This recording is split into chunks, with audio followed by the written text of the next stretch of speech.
Comparative statements को जो हमने अभी पढ़ा था, एक तो कंपैरेटिव बैलेंस शीट में डिवाइड किया जा सकता है और दूसरा होता है हमारा comparative statement of profit and loss. तो चलिए पहले तो डिस्कस करते हैं कंपैरेटिव बैलेंस शीट के बारे में।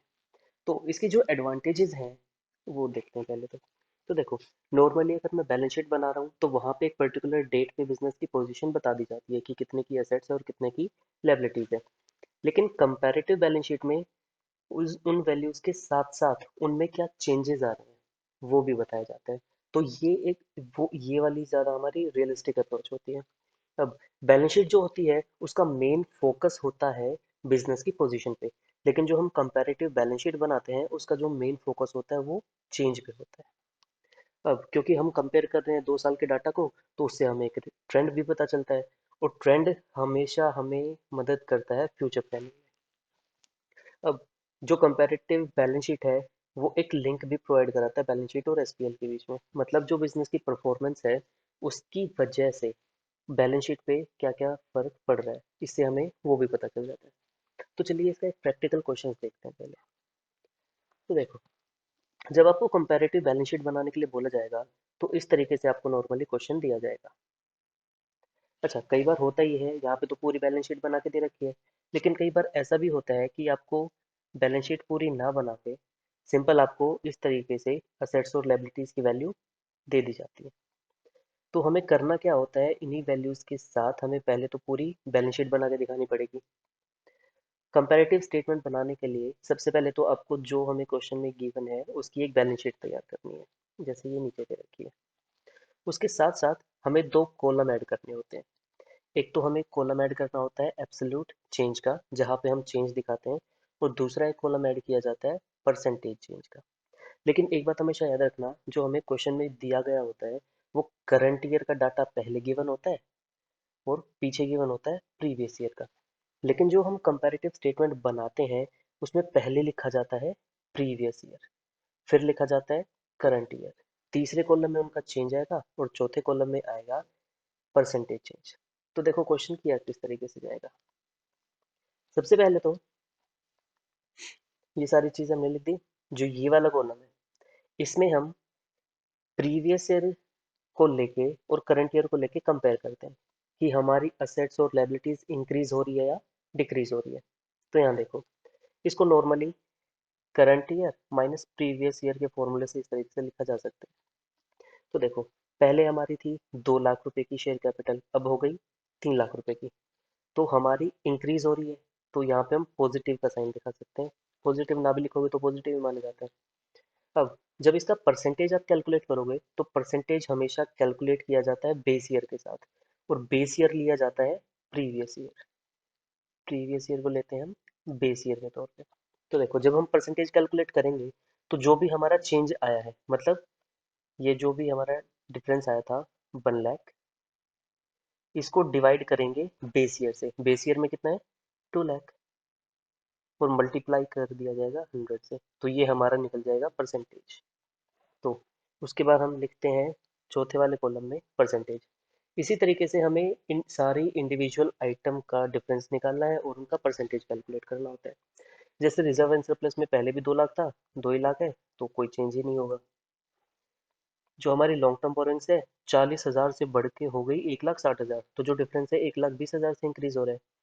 और परसेंटेज निकालने के लिए जो भी चेंज है उसको मतलब ऊपर रखा जाएगा और बेस लिया जाता है प्रीवियस ईयर को। तो कैलकुलेट करेंगे तो वो आएगा हमारा 300%। तो इसी तरीके से सारी की सारी असेट्स, जैसे सारी की सारी लायबिलिटीज, जैसे ट्रेड पेबल 60 से बढ़ के हो गया 1 लाख, तो 40,000 का इंक्रीज है और परसेंटेज चेंज में आ रहा है 66.67। तो टोटल लायबिलिटीज को इसी तरीके से 5 लाख से बढ़ा 7,60,000 हो गया, 2,60,000 से बढ़ा तो परसेंटेज आ रहा है 52%। फिक्स एसेट्स हमारी 360 की थी, बढ़ के हो गई 560, तो चेंज आ रहा है 2 लाख का। परसेंटेज निकालेंगे तो 2 lakh divided by 360 multiplied by 100, ये आ जाएगा 55.56।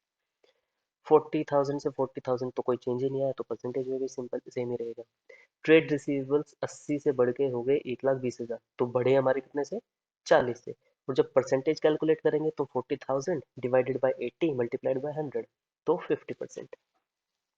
कैश एंड कैश इक्विवेलेंट हमारे थे 20,000, बढ़ के हो गए 40,000।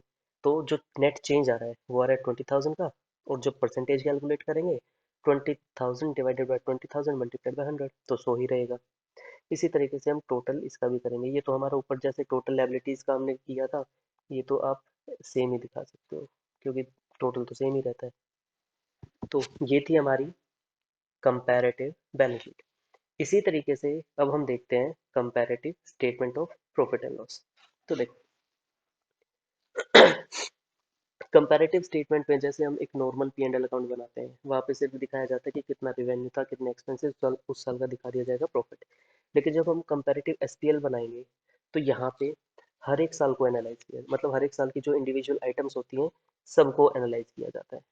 2 सालों की बना रही है तो 2 सालों ज़्यादा की भी हो सकती है, और चेक किया जाता है कि किस किस रेवेन्यू में या किस किस एक्सपेंसेस में इंक्रीज हो रहा है या डिक्रीज हो रहा है। अच्छा, चेंज तो हम कैलकुलेट करेंगे ही, साथ साथ परसेंटेज चेंज भी कैलकुलेट किया जाता है।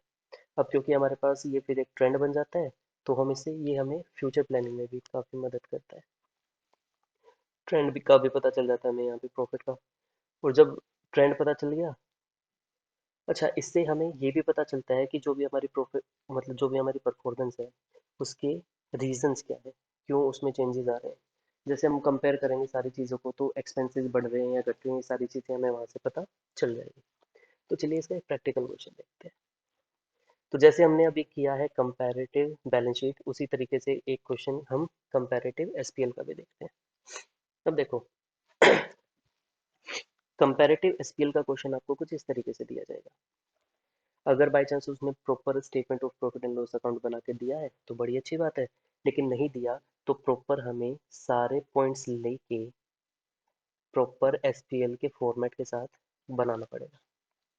तो देखो, सबसे पहले तो हम यहाँ पे देखते हैं, ये हमने बना दिया एसपीएल का फॉर्मेट। पहले हम दिखाएंगे प्रीवियस ईयर, उसके बाद हम दिखाएंगे करंट ईयर, तीसरे कॉलम में हम दिखा देते हैं चेंज, और चौथे कॉलम में दिखा देते हैं परसेंटेज। ठीक है। अब सेम जैसे हमने वहाँ पे किया था, current year minus previous year, और फिर जब परसेंटेज कैलकुलेट करेंगे तो जो भी चेंज है वो डिवाइडेड बाय बेस ईयर, और बेस ईयर लिया जाता है प्रीवियस ईयर को, मल्टीप्लाइड बाय 100। तो देखो, आरएफओ जैसे हमारे पास पहले था 24 लाख, बढ़ के कितना हो गया 30 लाख, तो हमारा 6 लाख से बढ़ गया। परसेंटेज निकालेंगे तो 6 lakh divided by 24 multiplied by 100, तो आएगा हमारा 25%। इसी तरीके से अदर इनकम 4 लाख से बढ़ के 6 लाख, 2 लाख का चेंज है 50%। टोटल रेवेन्यू है हमारा 28 लाख से बढ़ के कितना हो गया 36, मतलब 8 लाख से बढ़ रहा है, तो परसेंटेज चेंज में आ जाएगा ये। Cost of material consumed 8 lakh से बढ़ के 10 लाख, 2 लाख का चेंज है, जब परसेंटेज कैलकुलेट करेंगे तो 25%। चेंज इन इन्वेंट्री से 1 लाख से बढ़ के हो गए 2 लाख, नेट चेंज है 1 लाख का, और वो है हमारा 100% हो जाएगा। लेकिन ये क्वेश्चन में देखते हैं कि जो अदर एक्सपेंसेस हैं वो दिया गया है percentage of cost of revenue from operations. तो बात आती है cost of revenue from operation क्या होता है।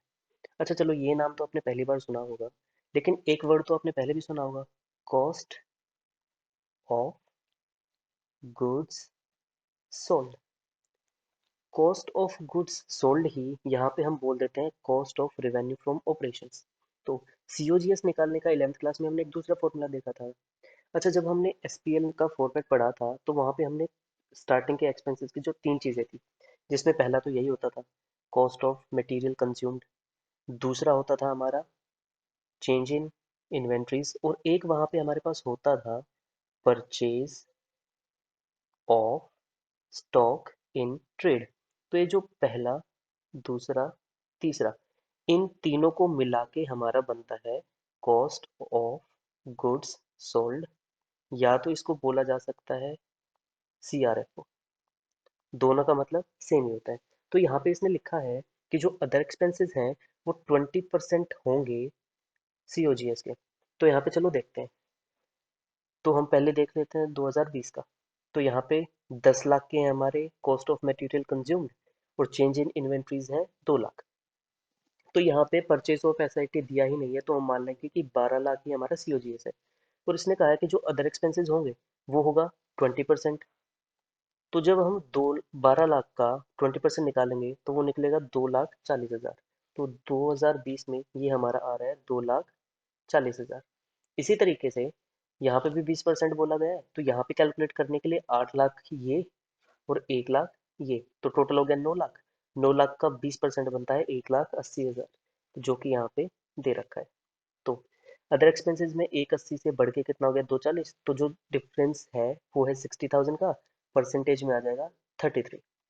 फिर ये हमारा टोटल एक्सपेंस है, इसका भी हम परसेंटेज निकाल देंगे।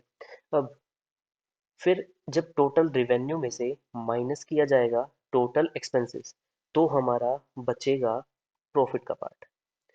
तो इसी तरीके से इस साल का प्रॉफिट आ गया हमारा 17,20,000, 21,60,000।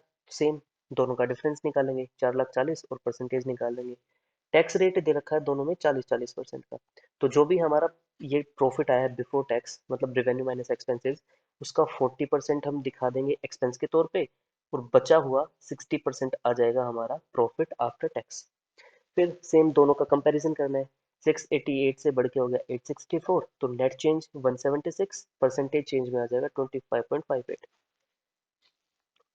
और टैक्स माइनस करने के बाद हमारे पास प्रॉफिट बचता है 10,32,000। करंट ईयर का है 12,96,000। तो नेट इंक्रीज हो रहा है 2,64,000 और परसेंटेज आ जाएगा हमारा सेम। तो ये था हमारा question statement of profit and loss का। तो इस क्लास में बस इतना ही। नेक्स्ट क्लास में हम पढ़ेंगे कॉमन साइज स्टेटमेंट्स के बारे में।